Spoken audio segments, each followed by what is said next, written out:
Storia siamo noi è il contest ideato e promosso da Fondazione Pordenone Legge, Istituto Flora e Area Giovanni Corò con la collaborazione della Regione Friuli Venezia Giulia è dedicato alle studentesse e agli studenti delle scuole superiori di tutta Italia.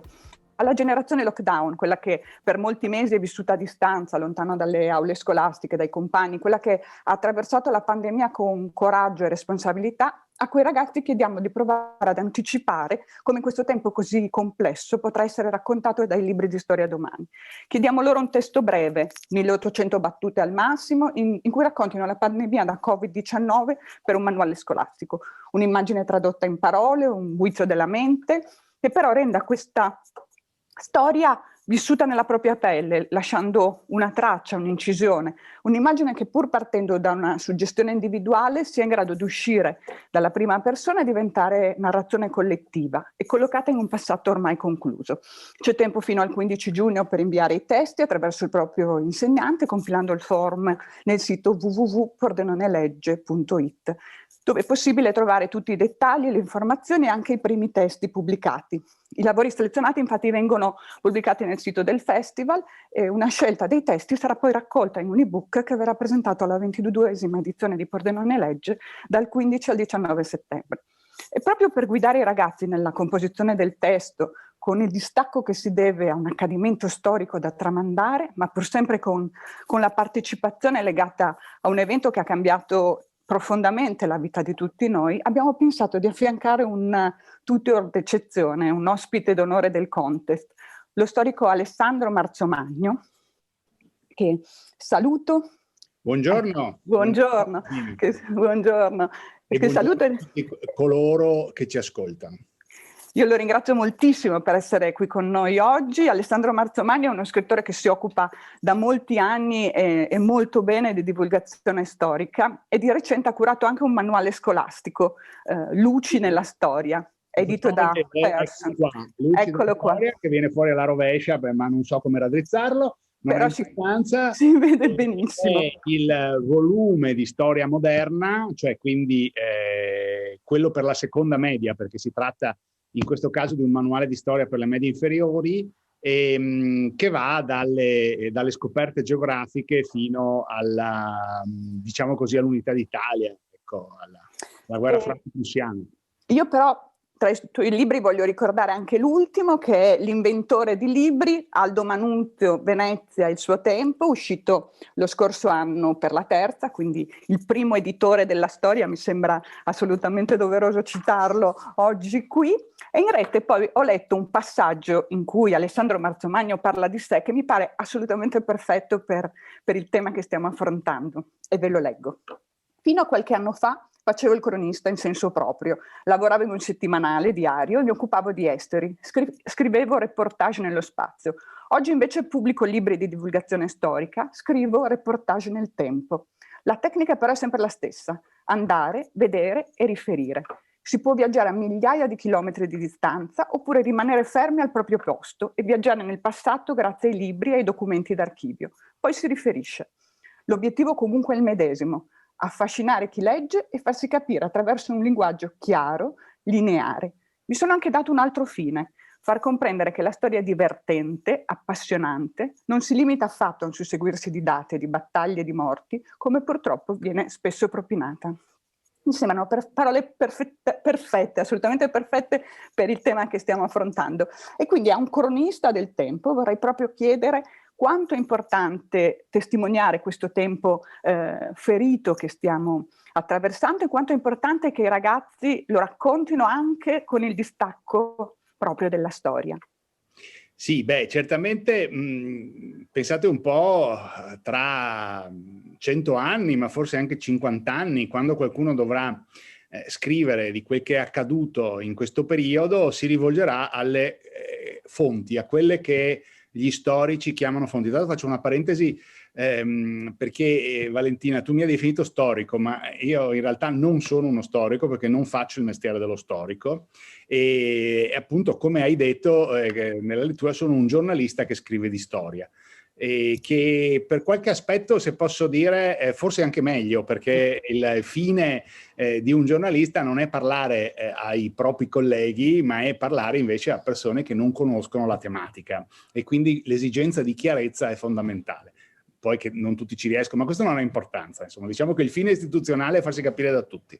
Ecco, quindi dicevo, le fonti sono i giornali, sono i video, le registrazioni e le notizie che si troveranno poi in rete. Adesso appunto molto si trova in rete, e quindi tutto questo verrà utilizzato dagli storici del futuro per ricostruire il tempo presente, che è un tempo che noi viviamo.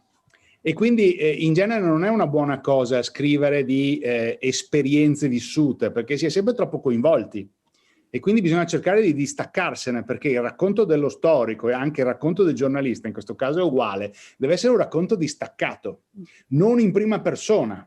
Quindi non io, noi, abbiamo visto, abbiamo fatto. Dobbiamo cercare di mantenerci su una dimensione distaccata, e quindi raccontare le cose come spettatori esterni, come se noi vedessimo un quadro. Andiamo in un museo, vediamo un quadro, e che sia un quadro del Rinascimento o un quadro contemporaneo, noi comunque siamo esterni, siamo distaccati e lo raccontiamo. Ecco, un po' è la stessa cosa, no? Dobbiamo raccontare degli eventi tenendoci al di fuori, e quindi cercando di raccontarne lo svolgimento, di seguire un filo logico, cronologico, perché nel caso di quello che potrebbe essere un paragrafo, un capitolo di un libro di storia che parli della pandemia, dobbiamo partire da il gennaio-febbraio 2020 e arrivare fino ai giorni nostri, sperando che ci sia una conclusione, ma questo non lo sappiamo, perché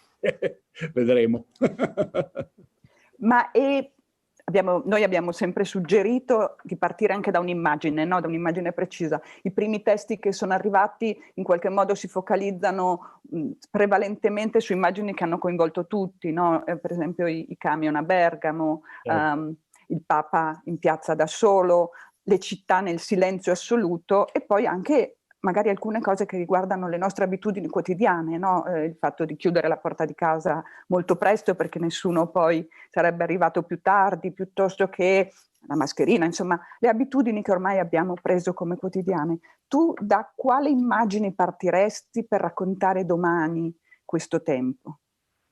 Beh, io partirei dalle città vuote, che sono forse quello che ci ha coinvolto più di tutti, perché l'immagine dei camion militari che portano via le salme da Bergamo sono delle immagini molto toccanti e anche molto drammatiche, però poi meno coinvolgenti per il resto dell'Italia, ovviamente, perché per fortuna non dappertutto la situazione è stata così grave, no? Mentre le città vuote ci hanno toccate tutti. E per cui qualche immagine, anche magari metterne insieme 3-4 delle più importanti città italiane deserte, non so, Milano, Roma, Firenze, Napoli, dico per dire, e mettere insieme appunto queste immagini delle città deserte potrebbe essere significativo, anche perché è assolutamente inusuale, no? Avere un panorama urbano del genere. Quindi la pagina del manuale di Alessandro Mantovano partirebbe dalle città vuote, e poi cosa Sì. dovrebbe arrivare ai posteri? Ma per quanto riguarda l'immagine, sì, partirei dalle città vuote e poi racconterei cosa è successo, no? Quindi in queste 1800 battute ci deve stare poi l'illustrazione di quel che è accaduto, del perché le città si sono svuotate, di quali provvedimenti siano stati presi, di cosa sia successo, e appunto, come dicevo prima, seguendo un ordine. E quindi un racconto. Bisogna stare attenti, perché ci sono due ordini di narrazione per quanto riguarda i testi scolastici, che diciamo che sono due piani, no? Uno è molto rigoroso e distaccato, che è poi perché risponde alle esigenze di programmi ministeriali, quindi bisogna fare questo racconto di quel che è accaduto. Dopodiché ci può essere qualche nota di colore e qualche aggiunta che in genere vengono messe in box, vengono messe in pagine laterali, però in questo caso, visto che è un racconto unico, questa cosa non si può fare, magari alla fine si potrebbe mettere un piccolo paragrafetto, non lo so, scrivere 1500 battute di discorso distaccato e magari mettere poi un 300 battute invece di un qualcosa che ravvivi il paragrafo, no? Magari un'esperienza più personale, senza scadere nella prima persona, che sarebbe bene non usarla mai, ma per esempio, non lo so, a raccontare dico per dire, dei ristoranti vuoti, delle code ai supermercati. Poi ci ricordiamo che all'inizio della pandemia, nel febbraio dell'anno scorso, c'era anche una corsa all'accaparramento, come no, si rischiasse che non si trovassero più la pasta. Ecco, una cosa divertente, mi viene in mente in questo momento, una cosa divertente per esempio è la famosa questione del lievito di birra, no? Che il lievito e le farine, sì. Esatto, è sparito. E questo potrebbe essere l'argomento di chiamiamolo boxino, insomma, di un 300 battute staccate, del fatto che a un certo punto non si trovava più il lievito di birra perché tutti si erano messi a fare pane, pizza e torte in casa, e insomma una cosa piuttosto strana, no? Perché magari cose che mai si sono fatte in vita, e invece al tempo si è provato e quindi è sparito il lievito di birra, c'era difficoltà a trovare la farina perché tutti si sono lanciati in queste produzioni domestiche che poi hanno portato anche a consistenti aumenti di peso, ma quello non lo raccontiamo. Grazie mille, sì, è la prova di come davvero questo periodo sia già una pagina di storia, vero? E come la storia siamo noi, in questo caso è il titolo che abbiamo voluto dare citando una meravigliosa canzone di Francesco De Gregori, e proprio perché sì, effettivamente la storia siamo noi, la storia sono i ragazzi che dovranno scrivere i testi. Io ringrazio moltissimo Alessandro Marzamagno per questo suggerimento d'autore veramente meraviglioso. Grazie per essere stato con noi, grazie per la disponibilità. Io spero che questo possa anche permettere alle ragazze e ai ragazzi di capire il significato della storia, perché vivendo un avvenimento storico contemporaneo in prima persona forse riusciamo anche a capire quanto poi ci coinvolga e quello che è accaduto nel passato, che non è una cosa che è finita, ma in realtà continua nella nostra vita di tutti i giorni. Assolutamente sì. Grazie mille Alessandro Marzamagno, grazie a chi ci ha ascoltato. Io ricordo che tutte le informazioni sul contest La storia siamo noi si possono trovare nel sito www.pordenonelegge.it. Grazie.